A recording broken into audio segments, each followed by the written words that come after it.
বরকে জড়িয়ে ধরে পুরাতন ছবির প্রচারে ঋতুপর্ণা। পয়লা বৈশাখ মানেই বাংলা সিনেমা। 14 বছর পর বাংলা সিনেমায় ফিরেছেন শর্মিলা ঠাকুর, সাথে আছে ঋতুপর্ণা সেনগুপ্ত।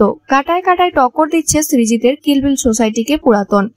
11 এপ্রিল ছিল পুরাতনের প্রিমিয়ার। সেখানেই দেখা মিলল ঋতুপর্ণা সেনগুপ্ত স্বামী সঞ্জয় চক্রবর্তীর। সোশ্যাল মিডিয়ায় আসেন না ঋতুপর্ণার স্বামী। ব্যবসার সূত্রে দীর্ঘদিন ধরে সিঙ্গাপুরের বাসিন্দা ঋতুপর্ণাও, তাই কলকাতা সিঙ্গাপুর যাতায়াত লেগেই থাকে। তবে নিজের ছবি মুক্তির আগে বরকে পেয়ে উৎফুল্ল অভিনেত্রী। ভিডিওতে দেখা গেল সঞ্জয়ের হাত চাপটে ধরে ঋতুপর্ণা বলছেন, আমার বরের সঙ্গে ভালো করে ছবি তোলো। একগাল হাসি অভিনেত্রীর। স্বামী স্ত্রীর মিষ্টি ভালোবাসা মাখা রসায়ন ধরা পড়লো ক্যামেরায়। ঋতুপর্ণা আরো বলেন, আমার বর একদিনের জন্য এসেছে আমার ছবি দেখতে। ঋতুপর্ণার পরনে ছিল লাল ব্লাউজের সাথে অফ হোয়াইটের সিল্কের শাড়ি। সঞ্জয়ের গায়ে ছিল কালো ডিজাইনার পাঞ্জাবি, সাথে আছে খাদির চাদর। অনেকেই ঋতুপর্ণাকে জিজ্ঞেস করেন কেন স্বামীর পদবি ব্যবহার করেন না তিনি।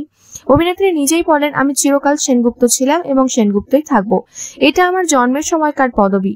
সরকারি কিছু নথিতে যদিও চক্রবর্তী পদবিটাই ব্যবহার করা আছে, তবে সিনেমার জগতে আমার পরিচিতি এই সেনগুপ্ত পদবি দিয়েই।